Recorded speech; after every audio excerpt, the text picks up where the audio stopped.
कल शाश्वत योगिक खेती के सभी आयामों पर ट्रेनिंग है और उसी का एक पार्ट है जो सबसे आध्यात्मिक पार्ट, जिसमें ज्ञान को डायरेक्ट हम कनेक्ट करेंगे या प्रयोग जिसमें करना है, वो ये विषय है कि हम योग के प्रयोग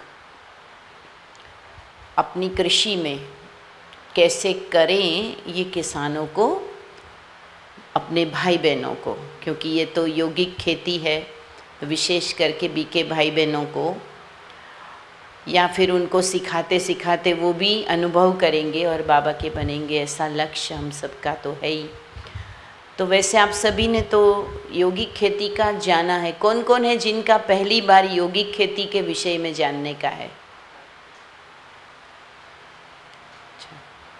3-4 लोग ही है, तो थोड़ा सा हम वहाँ से स्टार्ट करेंगे, लेकिन विशेष योग का प्रयोग का वो हम सभी को देखना है। तो ये जब से ग्राम विकास, कृषि एवं ग्राम विकास प्रभाग में शाश्वत योगिक खेती, ये प्रोजेक्ट जब से लिया गया है, तो एक जो पहली बात तो मैं कहूँगी योग के प्रयोगों से एक कितनी विशेष आत्माओं की सेवाएं जो हुई है, यही सबसे पहला मैं समझती हूँ योग का प्रयोग का असर है, कि जिसमें इतने सारे साइंटिस्ट, इतने सारी यूनिवर्सिटी की सेवा, या इतने सारे किसानों के जीवन का परिवर्तन, या प्रकृति में प्रैक्टिकल प्रूफ देने का, तो यही सबसे बड़ी बात पहले तो है। और योग जो कि हमारे भारत की भी सबसे प्राचीन विधा है और बाबा का मुख्य जो हमारा आध्यात्मिकता का मूल है, वो भी योग साधना है, तो उसका हमें प्रूफ देने का ये अवसर है। तो इसको हम थोड़ा सा पीपीटी के द्वारा फास्ट भी देख सकते हैं, समय भी है ऐसा, तो बाकी जानकारी तो आप सभी को काफ़ी है। तो कैसे योग के प्रयोग करने हैं, इसमें हमारे को विशेष ध्यान देना है। रेडी है? तो हम कृषि एवं ग्राम विकास प्रभाग, ये पुराना लोगो है, तो आपको पता है कि ये पहले इससे बना हुआ है।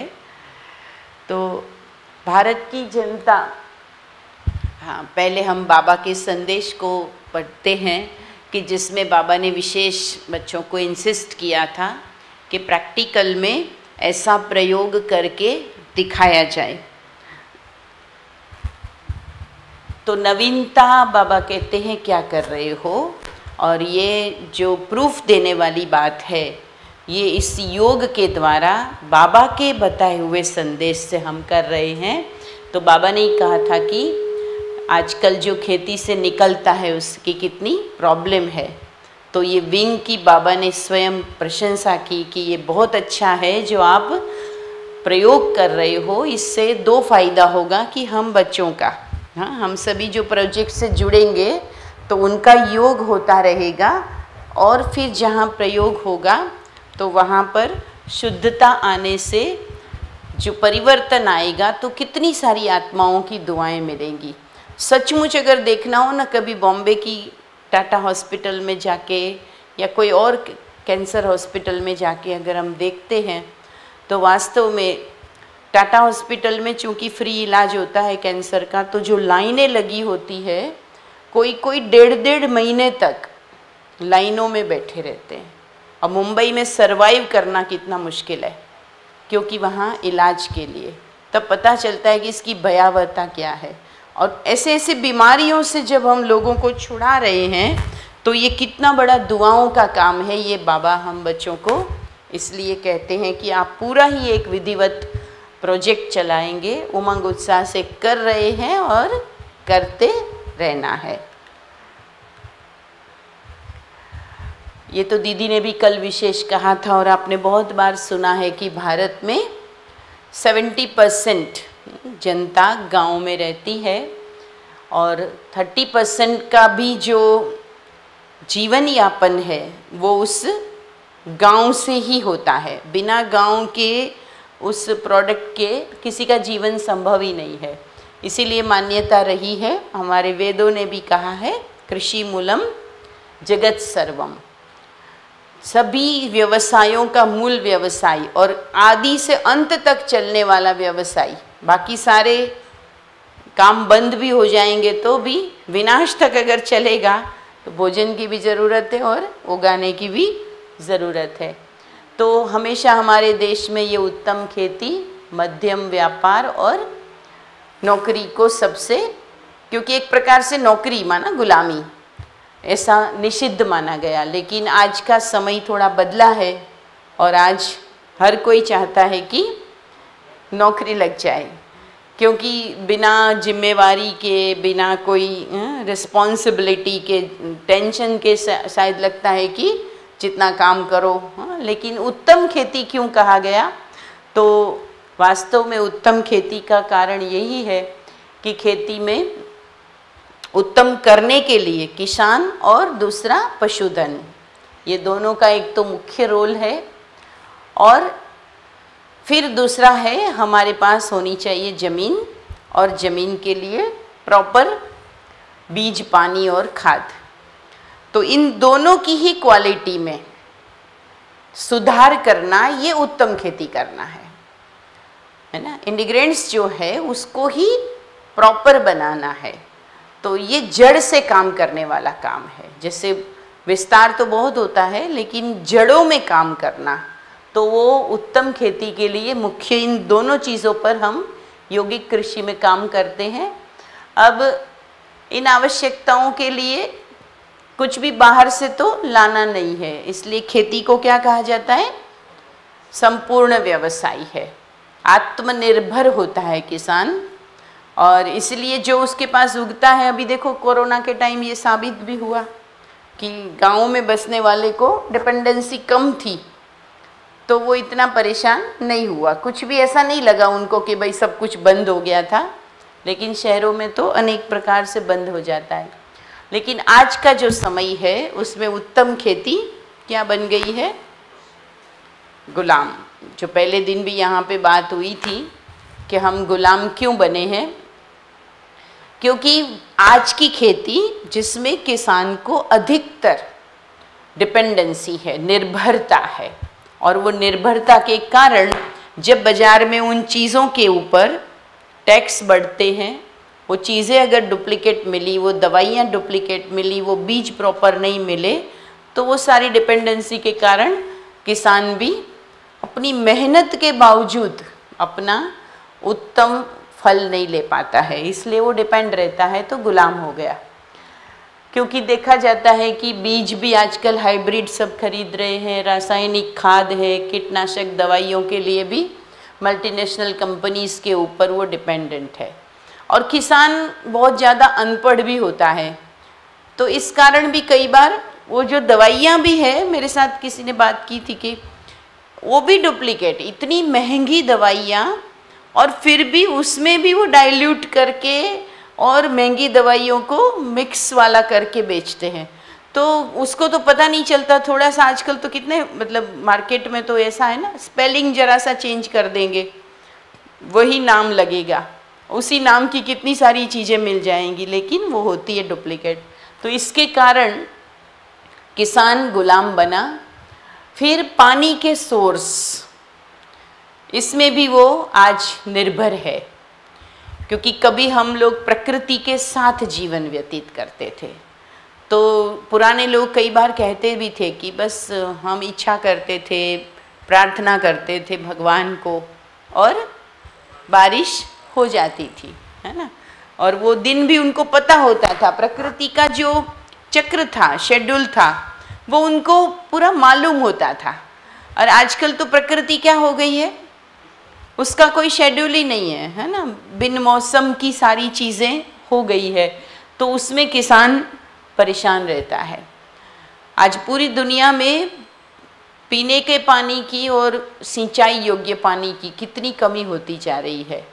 ये हम लोग तो राजस्थान में प्रैक्टिकल में देखते हैं कि कितनी सारी ज़मीनें पड़ी है, लेकिन लोग छोड़ के बाहर जाके 10 बाई 10 के रूम में रह रहे हैं। मैं मुंबई में देखती हूँ लोगों को, और गांव देखो उनके, और खुले खुले खेत, कितनी ज़मीनें हैं, लेकिन क्योंकि बारिश नहीं है तो सोर्स भी नहीं है, इस कारण से फिर वो शहरों की गंदी बस्तियों में जाके भी रहते हैं और अनेकों बीमारियां, अनेक प्रकार के फिर उनके जीवन में भी चीज़ें आ जाती है। तो इसलिए आज किसानी को, खेती को क्या कहने लगे कि खेती जो है ये नुकसानकारक धंधा है। गुजराती में कि खोटनो धंधो, कौन करना चाहे भाई, है ना।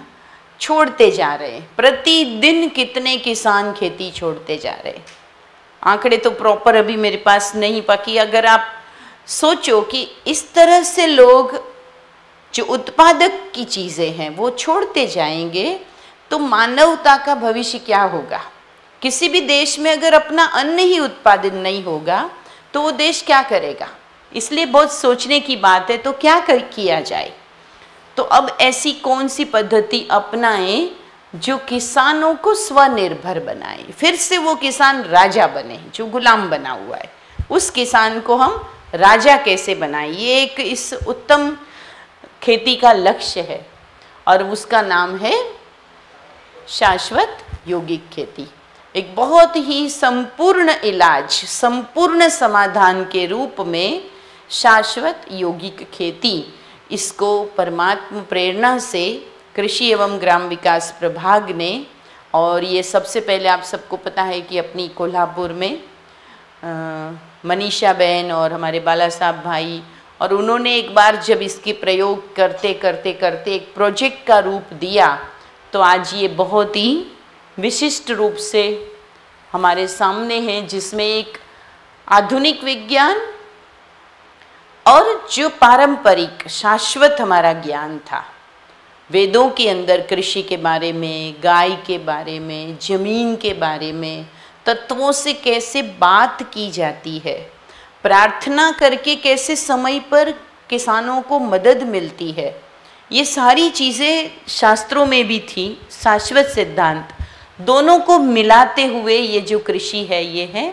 और कृषि संबंधित अनुसंधान जिसमें जितने भी ये रासायनिक चीज़ें हैं उसको छोड़कर बहुत सारे अच्छे अनुसंधान इस पर करने की बातें हैं। बहुत से ऐसे लोग भी हैं जिन्होंने शुद्ध खेती, वाइब्रेशंस, उस पर भी बहुत काम किया है, लेकिन उसको एक प्रोजेक्ट का एक संगठित रूप वो लोग नहीं दे पाए। बाकी जैसे कल भी यहाँ बात हुई थी, जगदीश चंद्र बोस, उन्होंने सबसे पहले इंट्रोड्यूस किया था कि पौधों में भी चेतना है, वो सुनते हैं, वो महसूस करते हैं कौन सा व्यक्ति उनके पास आ रहा है, वो किस टाइप का है ना, उसका तुरंत वो पौधा रिएक्शन देता है कि उसे डर लग रहा है, ऐसा लग रहा है पौधे को, किसी से वो एकदम शर्म कर रहता है। और जब कोई एक व्यक्ति शुद्ध वाइब्रेशन से जो रोज़ उसको पानी पिला रहा है, उस पौधे से प्यार करता है, तो वो खिला खिला सा महसूस करता है, संगीत का असर हो रहा है। ऐसी बहुत सी चीज़ें हुई। तो ये चीज़ों को लेकर के हम खेती के प्रयोगों में शुद्ध सात्विक पौष्टिक अन्न को उत्पादन करना, इस लक्ष्य से मुख्य रूप से ये कर रहे हैं। तो 5 बातें जो कि योगी जीवन में हम अपने ऊपर भी, अपने शरीर पर भी, अपनी बीमारियों पर भी, जो कि हमारे बहुत से भाई बहनों ने प्रयोग किए हैं, और जैसे स्वपरिवर्तन पर यूज़ करते हैं, वही 5 विशेष बातों को हमें प्रयोग करना है अब खेती के ऊपर, जिसमें है स्मृति, संकल्प, वृत्ति, दृष्टि और फिर प्रैक्टिकल में कर्म भी।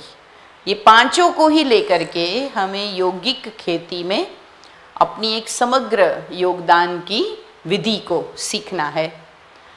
तो जिसको चित्त कहा जाता है ना, शास्त्रों में भी योग के लिए भी चित्त वृत्ति निरोध ऐसा नाम दिया। चित्त माना समग्र चेतना, और वो चित्त माना आत्मा की चेतना। अब उसमें ये 5 ही बातों को लेके आत्मा एक चेतन शक्ति है। दुनिया वालों को तो आत्मा का भी ज्ञान नहीं है, तो जब हम ये चित्त की बात करते हैं तो चित्त से फिर हम आत्मा को जोड़ते हैं कि जिसमें हम स्मृति जैसी हमारी है, उसी आधार पे हमारे संकल्प रहते हैं। जैसे संकल्प हम बार बार उत्पन्न करते हैं वही हमारी बन जाती है वृत्ति, जिसको एटीट्यूड कह दो। वृत्ति के आधार पे ही हम जिसको भी देखते, एक ही दृश्य को एक जगह से 4 लोग देख रहे हैं, लेकिन चारों अलग अलग चीजें देखते हैं। अब यहाँ कोई बैठा है, अगर वो एक इंटीरियर डिज़ाइनर है तो वो यहाँ बैठ के क्या सोचेगा कि ये डिज़ाइन कैसी की है, ये पर्दा ऐसा नहीं, इसके साथ ऐसा कलर होता तो थोड़ा और अच्छा लगता, ये छत पे ऐसा होता, वो यहाँ बैठ के ऐसा सोचेगा। कोई यहाँ पर बैठा है कि जो तत्व चिंतक है, तो वो यहाँ के वाइब्रेशंस की बात सोचेगा, बड़ा अच्छा वाइब्रेशन लग रहा है ये वो, है ना। तो एक ही जगह से सब कोई अलग अलग सोचता है, तो दृश्य में फर्क नहीं है, लेकिन फर्क है उसकी वृत्ति में। तो वृत्ति के आधार पे दृष्टि होती है, और दृष्टि के बाद फिर हम कर्म। तो इन 5 का ये चक्र है। इस चक्र में शुरुआत हमें वृत्ति से, अपनी स्मृति से करनी है। तो आज मनुष्य की स्मृति क्या हो गई है, क्या मन में है? संसार की सारी नेगेटिव बातें हम सुन रहे हैं, देख रहे हैं। अनुभव भी हमारे कैसे हैं, लोगों के जीवन के अनुभव भी कड़वे हैं कि दुनिया में स्वार्थ है, ये है, वो है, वही सब लेके चल रहा है, तनाव लेके चल रहा है। तो फिर उनके विचार और सब में उसका इफेक्ट होता है। तो हमें श्रेष्ठ विचारों के द्वारा, श्रेष्ठ स्मृति से श्रेष्ठ विचारों के द्वारा असर कहाँ तक लाना है? प्रकृति तक। तो प्रकृति का परिवर्तन अर्थात क्या? प्रकृति माना ही 5 एलिमेंट्स, है ना, आकाश, जल, वायु, अग्नि, पृथ्वी, ये हम अच्छी तरह से जानते हैं। तो इन 5 पर पहले पृथ्वी, ना, शरीर को भी मिट्टी कहते हैं ना, मिट्टी का तन मिट्टी में मिल जाएगा। 5 तत्वों से बना है, लेकिन अधिक मिट्टी है, इसलिए मिट्टी, आकाश, जल, वायु, अग्नि, ये 5 ही चीजें जिस पर हमें अपने संकल्पों का, वैसे भी संकल्पों का ही प्रभाव है। चेतन तत्व जो है वो प्रकृति के साथ चल रहा है संसार में, वैसे भी क्या, आत्मा, परमात्मा और प्रकृति, ये 3 का ही खेल है। तीनों में परिवर्तन भी आता है, परमात्मा को छोड़कर आत्मा में और प्रकृति में, लेकिन वो दोनों कनेक्टेड है। तो हम इसमें योग के प्रयोगों में अलग अलग तरीके इसमें हमें सिखाने हैं। जब भी हम ट्रेनिंग देंगे, कल आप ट्रेनिंग में पूरा सीखोगे कि योग से क्या क्या होता है, लेकिन उसके बाद जब हमें सिखाना है, या हम स्वयं कोई कर रहे हैं प्रयोग कृषि पर, तो पृथ्वी तत्व के लिए, तो पृथ्वी ठोस चीज है। वैसे तो पृथ्वी अनेकानेक खनिजों का भंडार है, बहुत कुछ है पृथ्वी के गर्भ में, तो सारी चीज़ें हैं। तो हमें प्रकृति के मालिक बनकर स्वयं को प्रकृति से प्रभावित, प्रकृति हमसे प्रभावित हो रही है, हमारे प्रकंपन ले रही है, ऐसे प्रकृति पति बनकर जब खेती है या जहाँ पर भी हमें शुरुआत करनी है, तो वहाँ धरती माँ का आह्वान करते हैं कि कैसे वो धरती के अंदर केमिकल्स के द्वारा जो जो ज़रूरी जीव है ना, जैसे उनको सबको वो जीवित करे, उनकी रक्षा करे, उसका निर्माण करे। इस तरह से प्रकृति का, धरती माता को योग का दान देना है। आपने दादी जानकी का एक फोटो भी देखा होगा, दादी किरणें दे रही है। तो दादी हमेशा कहती थी कि पृथ्वी के अंदर मेरे वो संकल्प, मेरी वो भावनाएं, हर एक को दादी ने कहा कि जानी चाहिए, क्योंकि हमारे लिए ये 5 तत्व बने हैं। ये 5 तत्व की निर्माणी परमात्मा ने किसके लिए रखा है? धरती पर हम जीव आत्माओं के लिए, है ना। तो वो हमारे मित्र है, परंतु हम उनसे कांटेक्ट नहीं रखते हैं।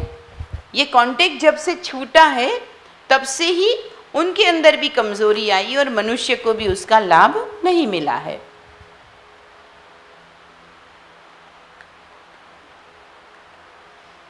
फिर इसी तरह से आकाश तत्व का कैसे आह्वान करेंगे कि हे आकाश तत्व, मेरे खेत में उगी हुई फसलों की आप रक्षा करें। आप सब जानते हैं कि आकाश में क्या है, ईथर। जो ईथर है वो सब जगह फैला हुआ है और उसी से हम कनेक्ट है, सारे ग्रहों से कहो या कहाँ से भी कहो। इस पर बहुत आजकल चर्चा और रिसर्च भी हो रहे हैं। तो संकल्प करते ही वो बहुत दूर दूर तक ईथर के माध्यम से ही संकल्प पहुंचता है। तो हमें अपने संकल्पों से आकाश तत्व को फसलों की रक्षा के लिए एक संकल्प देना है।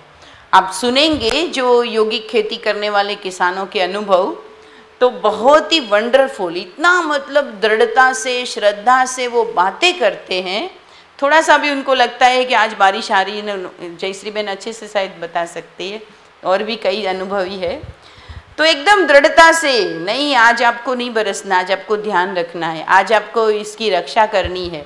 तो इतना मतलब कनेक्ट करते हैं उनसे, तो रक्षा की अनुभूति होती है।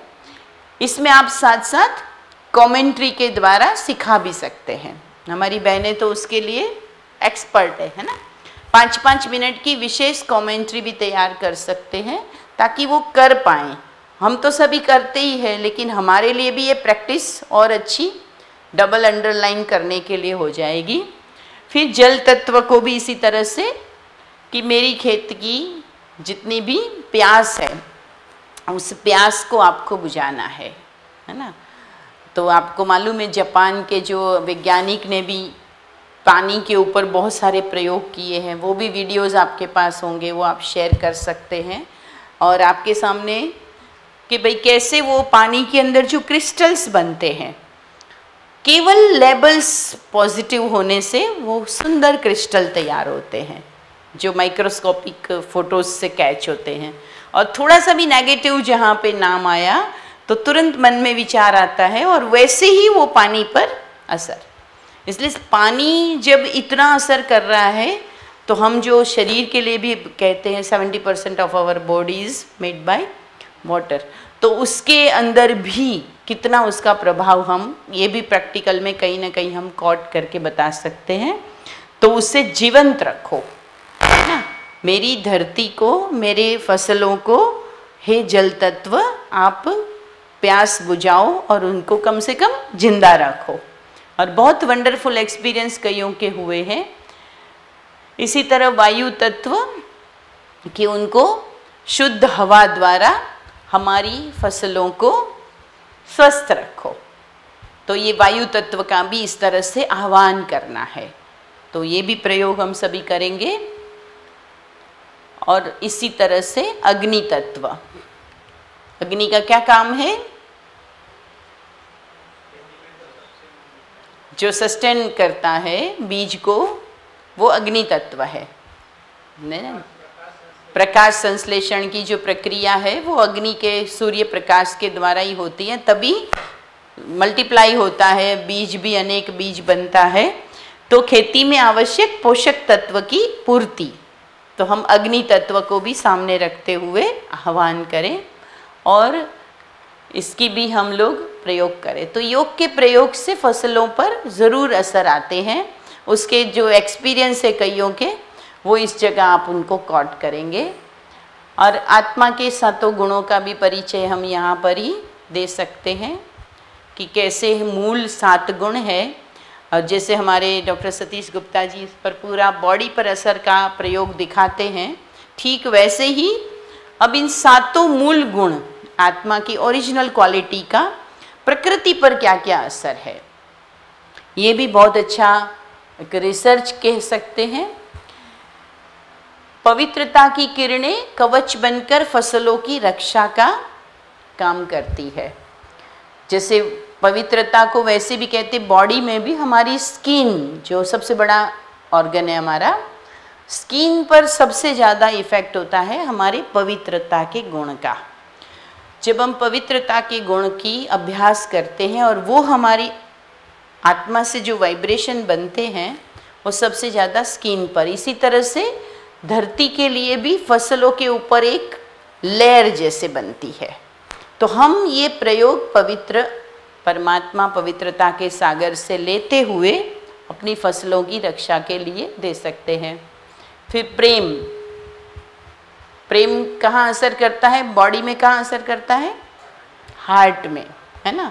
तो हार्ट का स्थान है इमोशंस का, फीलिंग्स का, महसूसता का। तो धरती के अंदर भी संवेदनशीलता, जिससे कि फसलों की वृद्धि तेजी से हो। जैसे कोई प्रेम से अपनाता है तो क्या हो जाता है, वो ग्रोथ करता है।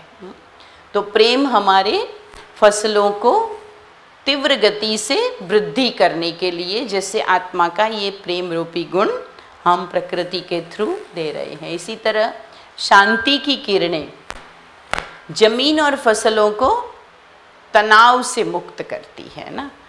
जब प्रकृति चेतन है तो उसको भी, प्रकृति के जो तूफान आते हैं अनेक प्रकार के, तो जरूर उसका भी हलचल होती है ना। वो सहने की शक्ति, अति गर्मी पड़ रही है ना, अति लू चल रही है, तो उससे भी जो सहने की शक्ति है उसके लिए शांति का गुण। और सुख की किरणें, जैसे फसलों को शरीर में सुख से क्या होता है, हमारी नर्वस सिस्टम, हमारी डाइजेस्टिव सिस्टम ये बेटर होती है। इसी तरह से फसलों के अंदर भी फसलों से उनकी गुणवत्ता, क्वालिटी, अधिक उनके अंदर शक्ति और स्वाद, पौष्टिकता एक गुण बढ़ते हैं। आनंद की स्थिति, आनंद की किरणें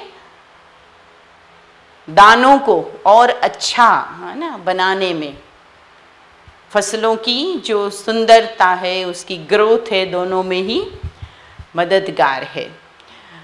कई बार कई लोग कहते हैं कि ये आप लोग कैसे बताते हैं, है ना।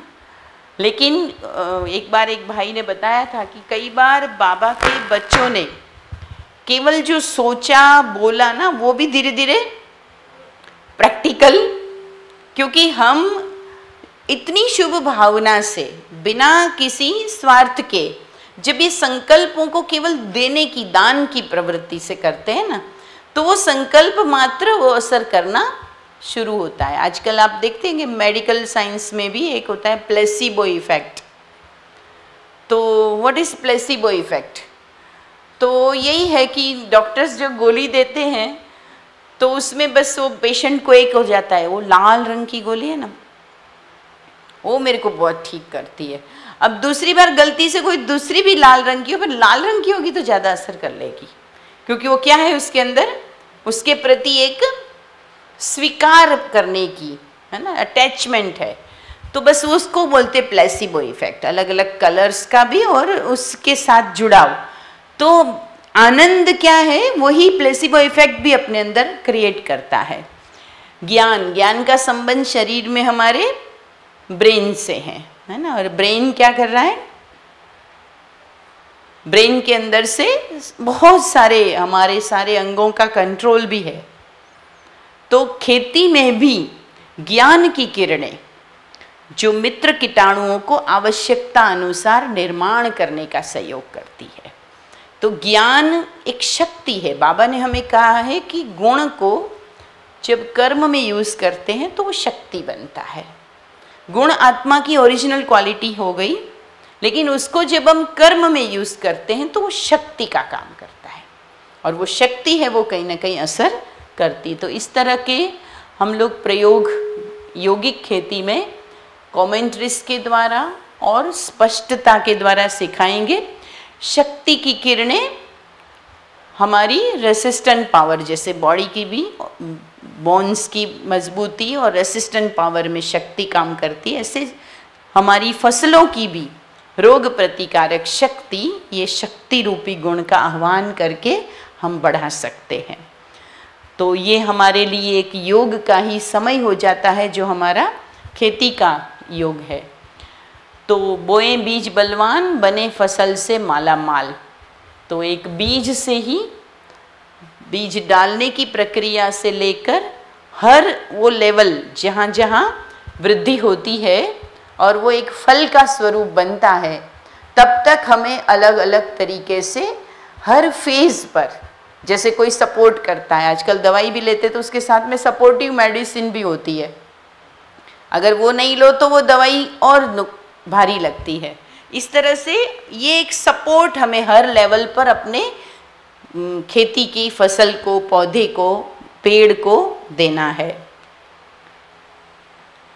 अब इसमें कोई ऐसा नहीं है कि मतलब विधि क्या है, बहुत बड़ी विधि तो हम लोग तो रोज करते, लेकिन जब नयों को हम सिखाते हैं तो उनको लगता भी है। तो योग का समय क्या हो ज़्यादा अच्छा, तो हम सब जानते हैं कि अमृत वेले विशेष हम लास्ट के 10-15 मिनट अगर विशेष उसके लिए समय देते हैं तो ब्रह्म मुहूर्त का यहाँ हम महत्व भी बता देंगे कि कैसे पूरे दिन के बाद आप एक सात्विक समय में प्रवेश करते हैं नींद के बाद, तो सबसे ज़्यादा एनर्जी होती है आत्मा के पास भी, संकल्पों की भी। फिर खेती में प्रवेश करते समय हमें क्या भाव रखना है कि ये तो मैं इसकी सेवा कर रहा हूँ, है ना। जैसे कोई मूर्ति की पूजा करता है तो उसमें श्रद्धा ज़रूरी होती है, तो खेती को भी उस भाव से करना कि मुझे ये मौका मिला है कि मैं प्रकृति के अंदर कुछ कर रहा हूँ, सेवा भाव, निमित्त भाव। और जब घर में बैठे भी उसको दूर से इमर्ज करके, कई लोग रोज़ तो नहीं जाते हैं, रोज़ काम भी नहीं होता वहाँ पे, तो इमर्ज करके भी प्रकाश दे सकते हैं। फिर संगठन में भी बहनें वहाँ जाएं और भाई बहनों के संगठन में भी बीच बीच में हम योग का प्रयोग अगर खेती में करेंगे, और विशेष कोई तूफान आ गया, कुछ नुकसान हो गया, कोई कीट पतंगों का, तो उस समय हम एक विशेष संकल्प से निर्विघ्न बनाएं अपनी खेती को। ये भी विशेष हम सबका ध्यान होना चाहिए। बाकी कुछ चीज़ें ज़रूरी है, जैसे हम बताते हैं स्वयं को निमित्त दृष्टि समझकर खेती करना है, बहनों के मार्गदर्शन लेते रहना है, इसी तरह स्वयं पर, बाबा पर, जमीन पर और अपनी फसलों पर भी पूरा भाव रखना है ना। आपको मैंने बड़ी मेहनत से सींचा है, आपने नया जन्म पाया है, अब आप वृद्धि को पा रहे हैं, जैसे छोटा बच्चा होता है, इस तरह से अपनी फसलों को पूरा बात करते हुए, विश्वास रखते हुए, फिर योग में भी हमारी एकाग्रता शक्ति को बढ़ाएं। कभी कोई विशेष समस्या आई है तो बाबा के ऊपर भी अर्पित करें और बुद्धि की लाइन ऐसी क्लियर रखें।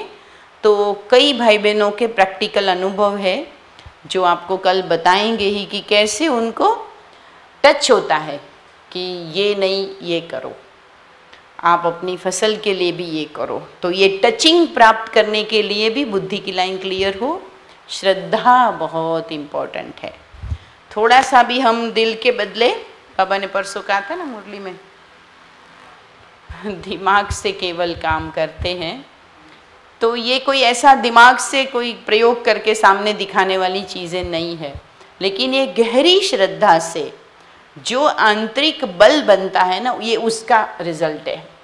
तो आंतरिक बल तब तक नहीं बनता जब तक हम दृढ़ता से कोई चीज़ को श्रद्धा से नहीं करते हैं। तो बड़ी श्रद्धा हो कि आखिर ये संसार की जितनी भी चीज़ें हैं ना, ये हमारे लिए ही है, और प्रकृति हमारी मित्र भी है या हमारी रक्षक माँ भी है। किसान भाई बहनों के लिए भी हम यहाँ पर कुछ धारणाएं योगिक खेती में रखते हैं कि वो किसान निर्व्यसनी हो, क्योंकि व्यसन कौन करता है?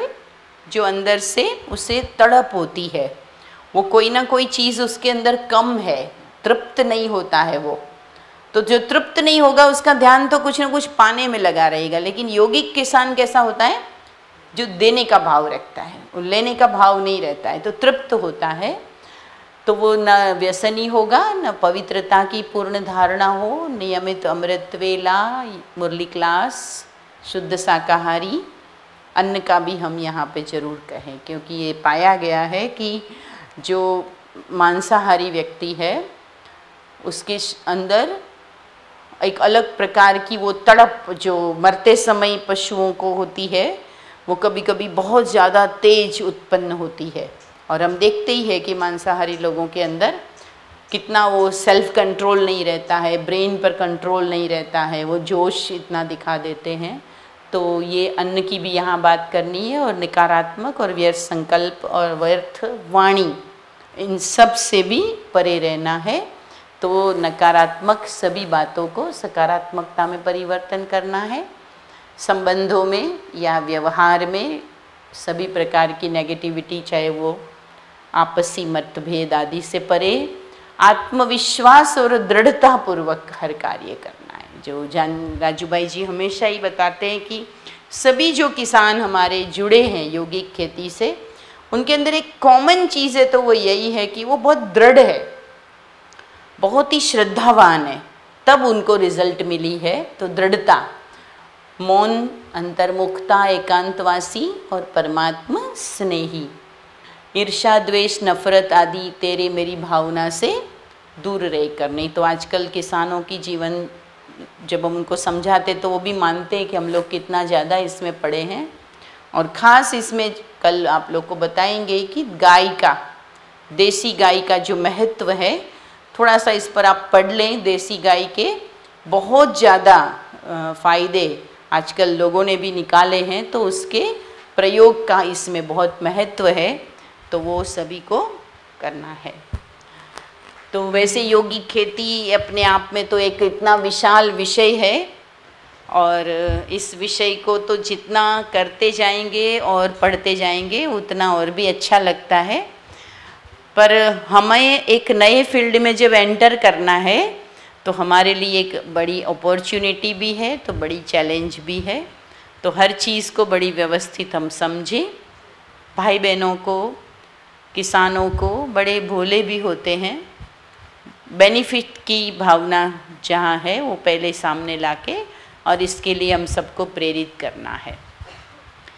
तो अभी हम छोटा सा स्वयं योग का प्रयोग करें प्रकृति के लिए।